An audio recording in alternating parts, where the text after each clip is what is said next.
ராஜாங்கம் படிக்க வேண்டிய உறுதிமொழி. உறுதிமொழிக்கு அப்புறமா என்ன இருக்குன்னு படி. சரிங்க. இதன் பொருட்டு அவர்கள் வாக்கு கொடுக்கும் பட்சத்தில் சேதுவின் அம்மா மீனாட்சி அவனுக்கு முதல் குழந்தையாக பிறப்பாள் என்று நாம் ஏற்கனவே நம்புவதால் அவனுக்கு இரண்டாவது குழந்தையாக நானே வந்து இந்த வீட்டில் பிறப்பேன் என்பதை உங்களுக்கெல்லாம் நான் உறுதியளிக்கிறேன்.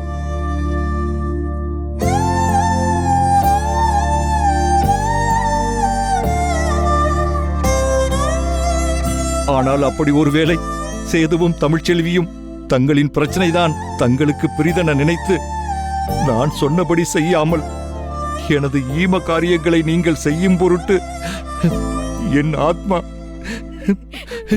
எந்த வகையிலும் சாந்தி அடையாது என்பதை நான் உறுதியுடன் சொல்லிக் கொள்கிறேன். இப்படிக்கு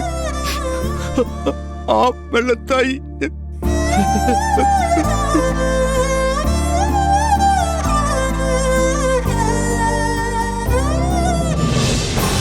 கிழவி சொத்து எழுதி வச்சுட்டு போயிருக்கணும் பார்த்தா பேரம் பேத்தின்னு என்னென்னமோ எழுதி வச்சுட்டு போயிருக்கு. ஆக மொத்தத்துல நமக்கு எதுவும் தேராது போல இருக்கே. ஐயோ, ஆஹா, இப்ப மட்டும் நம்ம நடுவுல புகுந்து பேசல, அந்த தமிழ்ச்செல்வியையும் சேதுவையும் இங்க சேர்த்து வச்சாலும் சேர்த்து வச்சிருவாங்க.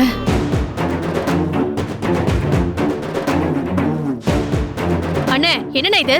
முதல்ல அந்த கடுதாசியை கிழிச்சு போடுன. என்ன சாவித்திரி பேசுற?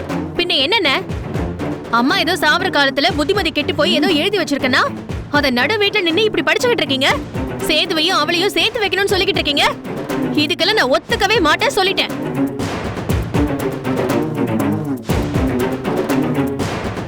அவ பண்ணதெல்லாம் என்ன சாதாரண தப்பா? வயித்துல துணிய கட்டிக்கிட்டு புள்ள இருக்கிற மாதிரி நம்ம எல்லாரையும் ஏமாத்தினால.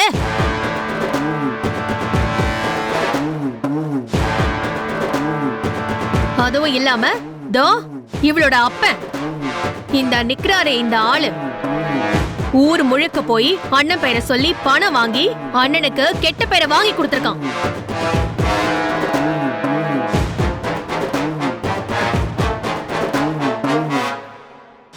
ஏதோ நல்ல நேரம் அண்ணன் மேல எந்த பழியும் விழாம அவரு அதுல இருந்து தப்பிச்சிட்டாரு. ஒருவேளை சாட்சி சந்தர்ப்பம்லாம் அவருக்கு எதிரா இருந்திருந்தா ஊழல் கேஸ்ல அண்ணன் ஜெயில இருந்திருப்பார்ல. அப்படி மட்டும் ஒரு விஷயம் நடந்திருந்தா 7 ஜென்மம் எடுத்திருந்தாலும் இவ குடும்பத்தை மன்னிச்சிருப்போமான.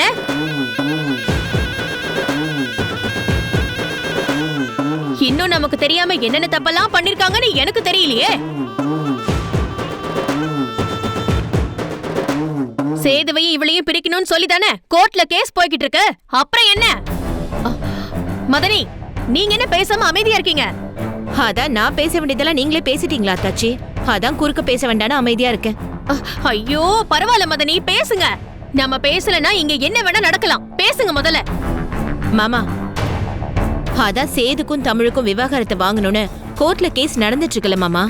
இதுக்கு நடுவுல அத்தை இந்த கடுதாசில அவங்க சேர்ந்து இருக்கணும்னு சொல்லி எழுதியிருக்கிறதெல்லாம் என்னைக்குமே நடக்காது மாமா. அப்படி நடக்கவும் கூடாது.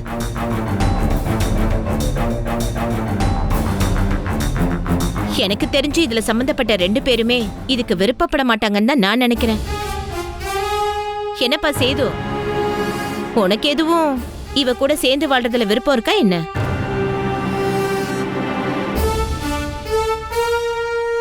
சொல்லுப்பா, உனக்கு இதுல விருப்பம் இருந்தா சொல்லு. அதுக்கப்புறம் நாம இதுல என்ன பண்ணலாம்னு யோசிக்கலாம்.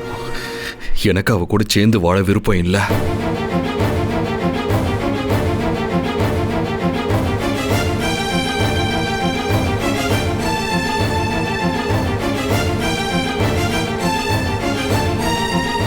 கேட்டீங்களா மாமா? ஏமா தமிழ்ச்செல்வி, நீ சொல்லுமா, உனக்கு சேது கூட சேர்ந்து வாழ்றதுக்கு விருப்பம் இருக்கா? தமிழ், எதுவா இருந்தாலும் அம்மாச்சி முடிவுபடி நடக்கட்டும்னு சொல்லு தமிழ். வயசானவங்க ஆசையை நிறைவேற்றி வைக்கணும். சம்மதம்னு சொல்லு தமிழ். என் விருப்பத்தை தாண்டி அம்மாச்சியோட விருப்பம் தான் முக்கியம்னு சொல்லு தமிழ்.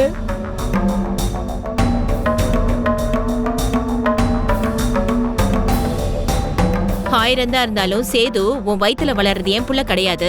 இது எவன் புள்ளையோன்னு சொன்னதெல்லாம் ஆறாத ரணமா இன்னும் உன் மனசுக்குள்ள இருக்கதானே செய்யும். அதெல்லாம் 7 ஜென்மம் எடுத்தாலும் மறக்க முடியுமா சொல்லு? ஏய் ஈஸ்வரி, எந்த நேரத்துல என்ன பேசிக்கிட்டு இருக்க? ஏங்க, 1000 தான் மந்திரம் போட்டாலும் காந்தத்தையும் கருங்கலையும் ஒட்ட வைக்க முடியுமா? காந்தத்தோட ஒட்டணும்னா அது இரும்பாதாங்க இருக்கணும்.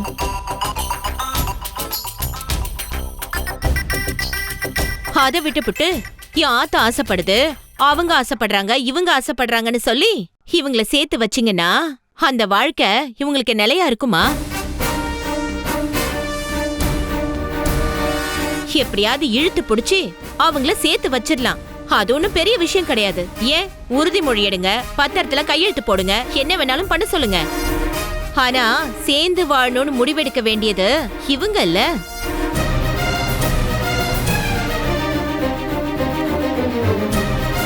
ஒரு அறைக்குள்ள ஒருத்தர் மூஞ்சிய பாத்துக்கிட்டு அவங்க வாழ வேண்டாமா? எனக்கு தெரிஞ்சு இவங்க 2 பேருக்குமே இதுல சம்பந்தம் இருக்காதுன்னு தான் தோணுது. பாதகத்தீங்க ஒவ்வொரு பாயிண்டா எடுத்து கொடுத்து ஞாபகப்படுத்தி இவளுகளே இவங்க 2 பேரையும் சேர்ந்து வாழ விடாம பண்ணிடுவாளுங்க. ஏ தமிழ் சொல்லு, அத்தை கேக்குறேன்ல. இதையும் மீறி உனக்கு உன் புருஷன் கூட சேர்ந்து வாழ விருப்பம் இருக்கு. அவன் திட்டினதெல்லாம் நீ மழுமட்டையா மறந்துட்ட. எனக்கு ரோஷம் கிடையாது, வெக்கம் கிடையாது, என் அம்மாச்சி ஆசைப்பட்ட மாதிரி நான் சேர்ந்து வாழ்றேன்னா சொல்லு. இதுல என்ன இருக்கு? இது உன் வாழ்க்கைமா, உன் முடிவு. நான் ஒண்ணும் உன்னை கட்டாயெல்லாம் படுத்தல. அது எப்படி அத்தாவ சேருவா? அவளுக்கும் வெக்கம், மானம், சூடு, சொரணை இதெல்லாம் இருக்குல்ல. ஒரு பொண்ணு எதை வேணா தாங்கிக்குவா. ஆனா ஊருக்கு முன்னாடி மாமா அவளை திட்டினத எப்படி அத்தாவ தாங்கிக்குவா? போதும், யாரும் எதுவும் பேச வேண்டாம். சம்பந்தப்பட்டவங்க மட்டும் பேசட்டும். அதான் என் முடிவை நான் சொல்லிட்டேன்லப்பா. எனக்கு யாரு கூடயும் சேர்ந்து வாழ விருப்பம் கிடையாது. இங்க பாருங்க மாமா, எனக்கும் அதேதான்.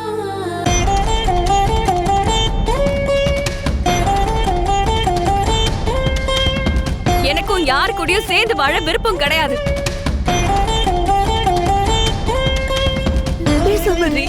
மா சும்மா இருமா. கோர்ட்ல என்னைக்கு என் கேஸ் வருதோ அன்னைக்கு நான் பாத்துக்கிறேன். இதுக்கும் இந்த நிமிஷம் வரைக்கும் நான் இந்த வீட்டுல இருக்கிறதுக்கு காரணம்